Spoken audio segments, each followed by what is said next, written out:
Financial markets పై పట్టు సాధించాలనుకునే వాళ్ళు Revanth conduct చేసే వెబినార్ కోసం ఈ నెంబర్ కి కాల్ చేయండి.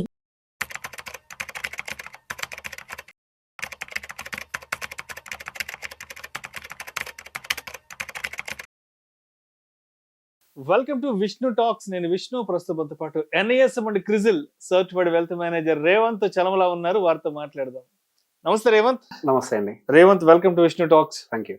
సో రేవంత్, వారెన్ బఫెట్ తెలుసు కదా, yes the father of investments, yes investment guru అంటారు.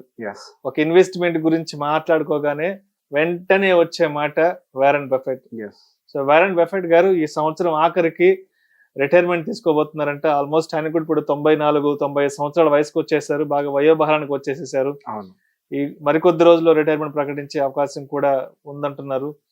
మరి అంటే ముఖ్యంగా ఆయన ఈక్విటీ ఇన్వెస్ట్మెంట్స్ లో ఆయన ఎక్కువగా కూడా కాన్సన్ట్రేషన్ చేశారు. ఆల్మోస్ట్ ఆయన లైఫ్ టైం అంతా కూడా మార్కెట్ కి సంబంధించిన ఇన్వెస్ట్మెంట్స్ లో ఉన్నారు. కాబట్టి ఈక్విటీ ఇన్వెస్ట్మెంట్స్ కి, రియల్ ఎస్టేట్ ఇన్వెస్ట్మెంట్స్ కి అంటే ఈ రెండు ఇన్వెస్ట్మెంట్స్ పట్ల ఆయనకున్న అభిప్రాయం ఏంటి అసలు? ప్రపంచంలోనే ద బెస్ట్ ఇన్వెస్టర్ అని అంటారు. ఎక్కడ చూసినా కానీ, ఎటువంటి సిచ్యువేషన్ లో అయినా కానీ క్యాష్ ని ఎంతైనా కానీ మెయింటైన్ చేసేటువంటి ఒక వ్యక్తి, కాంట్రేరియన్ మెథడాలజీని ఎక్కువగా ఫాలో అయ్యేటువంటి ఒక వ్యక్తి. కొంతమంది యుఎస్ మార్కెట్స్ డిసెంబర్ టైంలో బాగా పైకి వెళ్తున్నప్పుడు ట్విట్టర్లోకి వచ్చి కూడా Warren Buffett is losing lot of money because of this rally, he sitting in lot of cash అని చెప్పి ట్వీట్స్ చేసి ట్రోల్ కూడా చేశారు. కానీ సర్ప్రైజింగ్ ఇప్పుడు ఏం జరిగింది అంటే, మార్కెట్స్ అనే కరెక్షన్లో గురైన తర్వాత నెట్ పాజిటివ్లో ఉన్నటువంటి ఒకే investor Warren Buffett, because of his cash positions. So చాలా ధైర్యం కావాలి, అటువంటి ఒక పొజిషనింగ్ తీసుకోవాలి అంటే చాలా ధైర్యం కావాలి. ఆయన ఎప్పుడూ చెప్తూ ఉంటారు, నేను స్టాక్ను కాదు కొనేది, నేను కొనేది ఒక బిజినెస్ని అని చెప్పి. నేను ఒక బిజినెస్ని పూర్తిగా అర్థం చేసుకోకుండా, ఆ బిజినెస్ ఖచ్చితంగా ముందు బాగా చేస్తుంది అన్న విషయాన్ని నేను నమ్మకుండా, మేనేజ్మెంట్ మీద నాకు ఎటువంటి నమ్మకం లేకపోతే నేను దాంట్లో ఎటువంటి ఇన్వెస్ట్మెంట్స్ కూడా పెట్టను. నేను ఎప్పుడైనా ఒక వ్యాపారాన్ని కొంటాను కానీ నేను స్టాక్ను కొను అని చెప్పేసి క్లియర్గా చెప్పాడు వ్యక్తి. మనం స్టాక్ మార్కెట్ పాయింట్ ఆఫ్ వ్యూలో కూడా ఎప్పుడు అదే చెప్తూ ఉంటాం, we have to buy A business not a stock అని చెప్పి. సో ఆయన when compare to real estate, ఆయన ఫస్ట్ నుంచి కూడా ఈక్విటీస్కి ఎక్కువ వెయిటేజ్ ఇవ్వడం అనేది మనం గమనించాం. సో దానికి పలు రకాల కారణాలు. సో బేసిక్గా ఫస్ట్ నుంచి కూడా వారెన్ బఫెట్ గారు ఈక్విటీస్కి ఎక్కువ ఇవ్వటానికి ఒకటి, ఆయన చిన్నప్పటి నుంచి ఎర్లీ ఏజెస్ నుంచి ఆయనకు వచ్చేటువంటి చిన్న చిన్న డబ్బుల్ని కూడా ఇన్వెస్ట్మెంట్స్ని పెట్టే అలవాట్లోనూ చేసుకుంటూ వచ్చారు ఈక్విటీస్లో.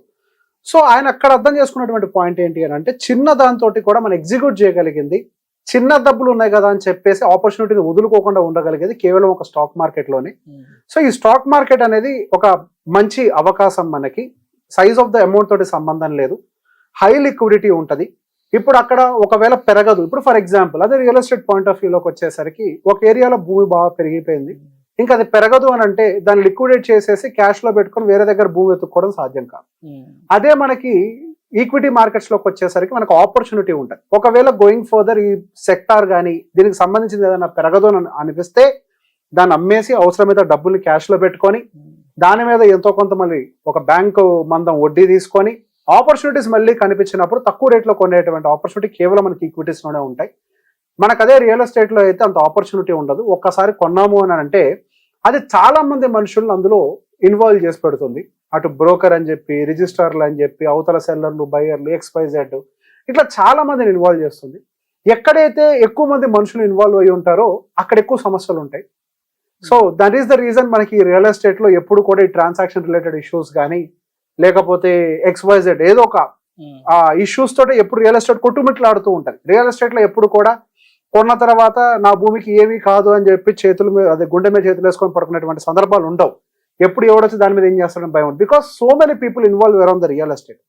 అదే ఒక ఈక్విటీ విషయంలోకి వచ్చేసరికి ఒక ఇన్వాల్వ్మెంట్ తోటి సంబంధం లేదు. రెండు, నాకు ఈ రోజు లిక్విడిటీ కావాలి అని అంటే దీని నుంచి దొరికినట్టుగా, ఈక్విటీ నుంచి దొరికినట్టుగా నాకు రియల్ ఎస్టేట్ నుంచి దొరకదు. అంటే క్విక్కర్ ఎగ్జిక్యూషన్ నేను చేయగలుగుతాను పర్టికులర్గా ఇందులో. సో ఇటు ట్రబుల్స్ ఉన్నాయి ఒకవైపుగా, లిక్విడిటీ కన్సర్న్స్ ఉన్నాయి ఇంకో వైపుగా, ఆపర్చునిటీ గోయింగ్ ఫర్దర్ ఆ పర్టికులర్ వైపుగా ఉండదు అని తెలిసినా కానీ రియల్ ఎస్టేట్లో అయితే ఏమీ చేయలేను, ఒక రకంగా ఇరుక్కుపోయినట్టే. ఇక్కడ నాకు ఈక్విటీస్లో అయితే నేను వేరే వైపుగా ఆపర్చునిటీ తీసుకునేందుకు నాకు లిక్విడిటీ ఉంటుంది కాబట్టి నాకు ఇది ఎక్కువ ఇష్టం అని చెప్పేసి మాట్లాడతాను. సో ఎక్కువ అయిన ప్రాపర్టీస్ రిలేటెడ్ అంతా కూడా ఎక్కువగా హ్యాండిల్ చేసేది Charlie. So basic he's a partner, చనిపోయారు మేబీ పోయిన సంవత్సరం అనుకుంటా. ఆయన ఎక్కువగా ఈక్విటీస్ కంటే కూడా అంటే ఈక్విటీస్కి ఆయన కూడా ఎక్కువ ఇంట్రెస్ట్ చూపిస్తూ ఉంటారు. Is a partner from the beginning. కాకపోతే ఈ రియల్ ఎస్టేట్ రిలేటెడ్ ఏదైనా కానీ ఆయన ఎక్కువగా ఇన్వాల్వ్ అవుతూ ఉంటారు. సో బేసిక్గా ఈ ఓవరాల్ ప్యాటర్న్ ఆఫ్ మనం వారెన్ బఫెట్ గారిది గమనించినప్పుడు he's a man with discipline. So ఎప్పుడైనా స్టాక్ మార్కెట్ విషయంలో ఒక మాట చెప్తూ ఉంటాం, మార్కెట్ అందరిని దగ్గరికి తీసుకోదు. మనం అనుకుంటాం మనం గొప్ప, మార్కెట్ మనకు అర్థమైందని. కాదు, మనం గొప్ప కాదు. మనకి మార్కెట్లో డబ్బులు వస్తున్నాయంటే మన గొప్పతనం కాదు, మార్కెట్ మనని తీసుకుంది దానిలోకి. Market is the supreme. Yes, market is the supreme. అది మనని తీసుకుంటది. మార్కెట్ ఎవరిని తీసుకుంటది అని అంటే డిసిప్లిన్ ఉన్నవాడిని, ప్రాపర్ గా రూల్స్ ని ఫాలో అయ్యేవాడిని. ఏ రూల్ లేకుండా ఇట్లా యూట్యూబ్ లో చూసినప్పుడు కొంటారు, వాళ్ళు చెప్పింది కొంటారు, అది చేస్తాను ఇది చేస్తాను అంటే అది డిసిప్లిన్ కిందకి రాదు. సో ఇంకొక పాయింట్ కూడా గుర్తుపెట్టుకోవాలి ఎప్పుడైనా ఈ అనుభవంలో నుంచి, మనం అంటూ ఒక స్టైల్ ఆఫ్ ఇన్వెస్టింగ్ అలవాటు చేసుకోవాలి. ఒక స్ట్రాటజీని మనకు మనమే సొంతంగా బిల్డ్ చేసుకోవడం చాలా అవసరం. కాంట్రేరియన్ ఇన్వెస్టింగ్ అనగానే డైరెక్ట్ గా వారెన్ బఫెట్ గారి ఫోటోనే మైండ్ లోకి వస్తుంది. నా ఇన్వెస్టర్స్ చెప్తూ ఉంటారు, I'm a contrarian investor, I'm a fan of contrarian investing strategies అని. ఏవైతే అండర్ వాల్యూడ్ గా ఉంటాయో, ఏవైతే నెక్స్ట్ పర్ఫార్మెన్స్ కి సిద్ధంగా ఉంటాయో వాటి వైపుగా చూసి ఇన్వెస్ట్ చేయడం అని చెప్పేసి ఆయన స్ట్రాటజీ. యాపిల్ స్టాక్స్ ఇప్పుడు దాదాపు 42% ఆయన పోర్ట్ఫోలియోలో హోల్డింగ్ ఉంటుంది.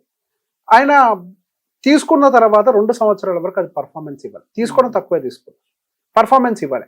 కానీ ఆయన ఏదైతే తీసుకున్నారో దాన్ని నమ్మి ఆయన తీసుకోవడం దేని బేసిస్ మీద తీసుకుంటారు, అన్ని స్టడీస్ చేసి సైంటిఫిక్ ఎవిడెన్స్, లాజికల్ ఎవిడెన్స్ అన్ని పెట్టుకున్న తర్వాత ఆ స్టాక్ లోకి ఎంటర్ అవుతారు. ఎంటర్ అయిన తర్వాత ఆ పేషెన్స్ ని మెయింటైన్ చేస్తారు. చాలా మందికి నేను గమనించింది ఈ మధ్య pattern, first month SIP cut కాగానే రిటర్న్స్ కనపడకపోతే అమ్మో నాకు రిటర్న్స్ రావట్లేదు అంటారు. 3 months 4 months రెడ్ గా ఉంది కదా, 50 రూపాయలు తగ్గింది, 100 రూపాయలు తగ్గింది. ఎస్, నేను నా ఇన్వెస్టర్స్ కి కూడా అదే మాట చెప్తాను, సార్ కనీసం 2-3 సంవత్సరాలు రెడ్ లో ఉండాలని కోరుకోండి. మీరు ప్రతిరోజు దేవుడికి దండం పెట్టండి, మార్కెట్ గ్రీన్ లో ఉండొద్దని. అప్పుడే కదా మీకు ఎక్కువ యూనిట్స్ వస్తాయి. వారెన్ బఫెట్ గారు ఇదే ఎగ్జాంపుల్ చెప్తాను. ఆయన యాపిల్ షేర్స్ కొన్నప్పుడు ఫస్ట్ టైం 2 సంవత్సరాలు మూమెంటం లేదండి. ఈ రోజు ఆయన పోర్ట్ఫోలియో హైయెస్ట్ వెయిటేజ్ అదే.